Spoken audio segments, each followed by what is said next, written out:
20-22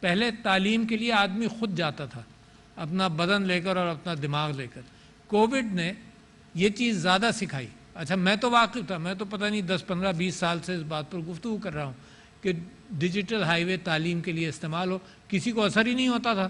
مگر کووڈ کے اندر یہ بات یقینی کیفیت اختیار کر گئی کہ یہ اندازہ ہوا کہ اس کے ذریعے بہت سارا علم ہے. اچھا اب اس کا صرف یہیں تک آپ اپنے ذہنوں کو محدود نہیں رکھیں کہ کالج جائے بغیر وہ تعلیم مل جاتی ہے. آپ اس کو پھیلائیں. آپ یہ سمجھیں کہ دنیا کے اندر کلاؤڈ کے اندر اس وقت سارا علم موجود ہے. اب ٹیکسٹ بک سے کہیں زیادہ علم موجود ہے.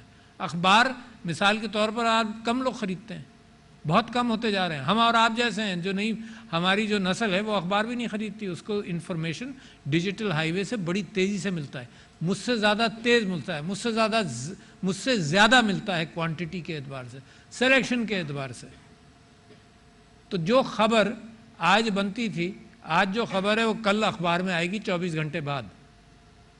ٹیلی ویژن نے یہ اہتمام کیا، جو خبر ہے کوئی 1 ڈیڑھ گھنٹے بعد آ جائے گی. سوشل میڈیا نے یہ اہتمام کیا، جو خبر ہے وہ چند سیکنڈ کے اندر باہر آ جاتی ہے.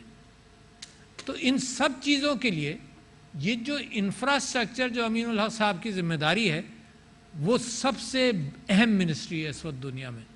سب سے اہم پروگریس دنیا میں سب سے زیادہ آئی ٹی کے اندر. جو ٹاپ 10 کمپنیز ہوا کرتی تھیں فارچون 500 کے اندر بھی، اس میں سے تیل کی کمپنیاں اب ختم ہو گئیں، گیس کی کمپنیاں ختم ہو گئیں. کون سی چیزیں آئیں؟ علی بابا آیا، امیزون آیا، مائکروسافٹ کا گوگل آیا، الفابیٹ آیا. یہ چیزیں اب آ گئیں اینڈ دے پروڈیوس، اور تیزی سے بڑھتی ہیں. یہ آپ تصور کرتے ہیں کہ انڈسٹری جو ہے وہ ایک سال میں، جیسے امین الحق صاحب بھائی نے بتایا کہ ایک سال میں جناب 15% اور 10% اور 22% اور سارا investment mortar and brick sector کے اندر یہ ہوتا ہے کہ 25% جس میں منافع ہو جائے ایک سال میں، وہ بہت اہم، بہت بڑا انویسٹمنٹ کہلاتا ہے. آئی ٹی سیکٹر کے اندر ایک سال کے اندر 1000% جناب 2000%، 10,000% تک کے چینج آتی ہے. پاکستان کہاں ہے اس کے اندر؟ یہ چیز ہے بڑی اہم. پاکستان وہ جو 4th انڈسٹریل ریولوشن شروع ہوا ہے، جس کی ٹرینیں چلنی شروع ہو گئی ہیں، اس میں پاکستان کا ہے. تو پاکستان، میں سمجھتا ہوں کہ سب سے تیز ترقی اگر پاکستان کر سکتا ہے تو اس ٹرین پر چڑھ جائے جو اتنی تیزی سے چل رہی ہے دنیا کے اندر. اور لوگ آپ کی طرف رشک کی نظر سے دیکھتے ہیں. مگر اس کے لیے ضروری کیا ہے؟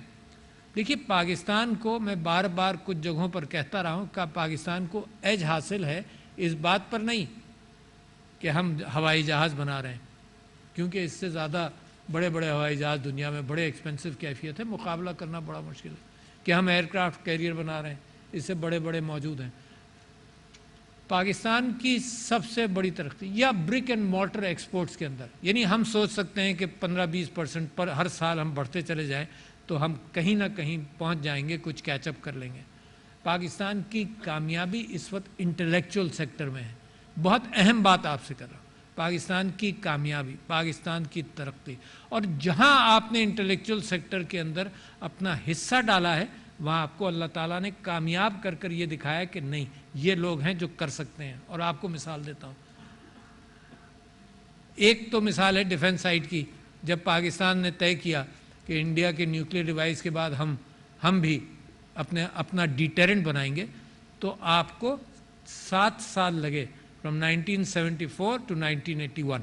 7 سال لگے you manufacture your own deterrent. بہت اہم بات. اس کا مطلب جب آپ نیت کر سکتے ہیں، جو چیز بہت ہیوی فائنینسز کے اندر نہ ہو، انٹلیکٹ کے اندر ہیوی ہو، تو آپ کر لیں گے. آپ نے کووڈ کے اندر یہ دکھایا کہ انٹلیکچول پلاننگ کی. پرائم منسٹر صاحب نے ایک بساط بچھائی. کس چیز کی بساط بچھائی؟ ہمدردی کی، کمپیشن کی. اور اس بساط پر آپ نے کووڈ کا مقابلہ کیا. لوگوں نے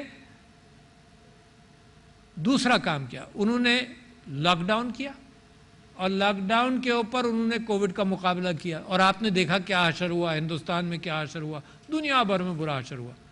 آپ نے اس کو انٹلیکچول بیس بنایا، اور کووڈ کے اندر آپ نے کافی حد تک کامیابی حاصل کی ہے. میں آپ سے درخواست کرتا ہوں کہ بقرعید اور اس زمانے میں بھی وہ SOPs جاری رکھیں، کیونکہ اس کووڈ کی کامیابی نے آپ کو معیشت کی کامیابی بھی دی. مگر coming back to the point, intellectual battle کے اندر پاکستان کا دماغ کسی کے دماغ سے کم نہیں ہے. Keep that in mind. زیادہ انٹیلیجنٹ ہو سکتا ہے، کم انٹیلیجنٹ نہیں ہے. تو انٹلیکچوئل ہائی ویز اور انٹلیکٹ کو مضبوط کرنے کے کام ہم کو کرنے ہیں. تو آئی ٹی سیکٹر وہ اتنا بڑا سیکٹر ہے کہ میں کہتا ہوں کہ ساری منسٹریز کے برابر ایک آئی ٹی سیکٹر ہے. اور جس آدمی کے پاس ہے، مجھے خوشی اس بات کی ہے کہ پورا ہر کام کے اندر تیزی سے آگے بڑھتے ہیں. جو میرا مشورہ ہوتا ہے وہ میں بھی ان کو دیتا ہوں اور وہ تیزی سے لے کر چلتے ہیں. تو میں مبارکباد دیتا ہوں کہ بہترین کام امین الحق صاحب آپ نے کیا ہے، ماشاء اللہ. میں اس کے ساتھ ساتھ ایک اور چیز، ایک اور منسٹری کو اس کے ساتھ مکس کرنا چاہتا ہوں. اور میں مثال دیتا ہوں کہ جب بھی باہر گیا تو جاپان کے اندر شنزو آبے صاحب سے میں نے کہا کہ جی آپ پاکستان کے اندر آپ کا انویسٹمنٹ ہے اور آپ کا تجربہ ہے، پاکستان کے اندر مزید انویسٹمنٹ کیجئے. اور ساتھ ساتھ یہ کہ ہمارا آئی ٹی سیکٹر اب پروان چڑھ رہا ہے. انہوں نے کہا کہ جی مجھے 1,00,000 آدمی آپ آئی ٹی کے دے دیجئے، میں آج ان کو امپلوائے کرنے کے لیے تیار ہوں. آج یہی جرمنی کی خواہش ہے. آپ کی طرف لوگ رشک سے دیکھ رہے ہیں کہ آپ کا ایک یوتھ بلج ہے. اگر اس یوتھ بلج کو آپ نے اس قابل بنا دیا، اور بنانے کی آپ کوشش کر بھی رہے ہیں کہ یہ اپنا بوجھ نہیں اگلی جنریشن کا بوجھ اٹھائے، تو دنیا کے اندر اس سے اچھا 5th largest country in the world, اس سے بڑا یوتھ بلج دنیا میں کہیں نہیں ہے. لہٰذا یہ آپ کی اسٹرینتھ ہے. اچھا یہی آپ کی اسٹرینتھ ویکنس بن سکتی ہے. اگر آپ ان کو تعلیم نہ دیں، ان کو سکلز نہیں سکھائیں، تو یہ یوتھ بلج جو ہے یہ بڑھاپے کا بلج بن جائے گا اور وہ بوجھ بنے گا. آپ جانتے ہیں پینشن سیکٹر کے اعتبار سے پاکستان کے اندر کتنی گفتگو ہوتی رہتی ہے کہ کتنا بڑا بوجھ ہے، مگر اگر یوتھ بلج اپنا کام کرے، پروڈکشن دے، تو یہ بوجھ نہیں بلکہ بہت بڑا ایسٹ ہے آپ کے پاس. اچھا اور دنیا کی کیفیت یہ ہے، آپ جاپان چلے جائیے، آپ یورپ چلے جائیے، ان کو لوگ نہیں مل رہے. تو لہٰذا آپ نے اپنے مائنڈز کو کلٹیویٹ کرنا ہے، اپنی آئی ٹی کی ایجوکیشن کو بہتر کرنا ہے، اپنا سکل سیٹ دینا ہے. یہ جو ہم مزدور ایکسپورٹ کر دیتے ہیں اور بڑے خوش ہو رہے ہیں ریمیٹنسز کے اوپر، اچھی بات ہے، ریمیٹنسز کی ہمیں ضرورت ہے، مگر ہم اگر ان کا سکل سیٹ امپروو کر دیں تو ان کی ایکسپورٹس، ان کے باہر سے ریمیٹنسز کتنے بڑھ جائیں گے. پھر ان کا سکل سیٹ امپروو کریں اور کہیں کہ تم ملک کے اندر کام کرو اور ملک کے اندر اپارچونیٹیز ہوں، تو کوئی باہر جائے گا نہیں، خود کوئی نہیں جائے گا. حالات ایسے نہیں ہیں کہ وہ باہر جائے اور خوش رہے، اس کی اولاد بڑھتی ہے، سب کچھ وہاں سے پاکستان کی تمنا کرتے ہیں، پاکستان کی طرف رشک کی نگاہوں سے دیکھتے ہیں کہ کاش ہم وہاں ہوتے.